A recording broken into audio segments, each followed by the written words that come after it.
That night, around 9 o'clock, my phone buzzed with a notification from a food delivery app I hadn't opened in weeks. Your order is outside. I hadn't placed an order. I walked to the front door and looked through the peephole. A delivery driver stood on my porch, a large bag in his hands, completely unsuspecting. But behind him, idling at the curb with its headlights off, was a dark SUV just sitting there, waiting. I didn't open the door. I watched the driver set the bag down and leave. The SUV didn't move. Then my phone buzzed again. An unknown number this time. You forgot to say thank you, Addie. I even got the extra dipping sauce you like. My hands were shaking so badly I could barely dial.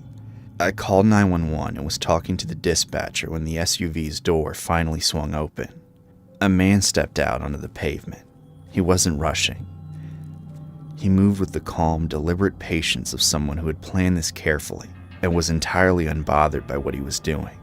He was carrying a heavy roll of industrial plastic sheeting in one hand and a gym bag in the other. He didn't come to the front door. He turned and walked along the side of the house, directly toward the window of my home office. I ran. I made it to that room just as he reached the window. He looked straight at me through the glass, and he didn't flinch. He didn't run. He held up his phone so I could see the screen clearly. A real-time location tracker. A small blue dot pulsing steadily. Weeks earlier, he had sent me what he described as a gift, a custom game file he'd made for me. I had opened it without hesitation. Somewhere buried inside it was a tracking script that had been reporting my location ever since.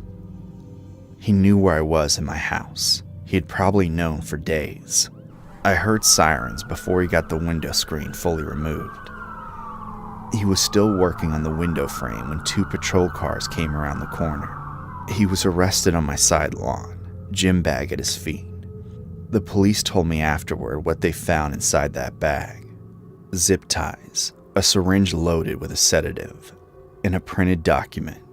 Every message we had ever exchanged, going back to the very first night in the gaming lobby, with my full home address handwritten at the top and highlighted in yellow. He had driven across 3 states to get to me. He had spent weeks building my trust, learning my habits, mapping my routines. The friendship wasn't real. It was architecture. Every joke, every in-game assist, every late-night conversation was a brick in a structure designed for one purpose: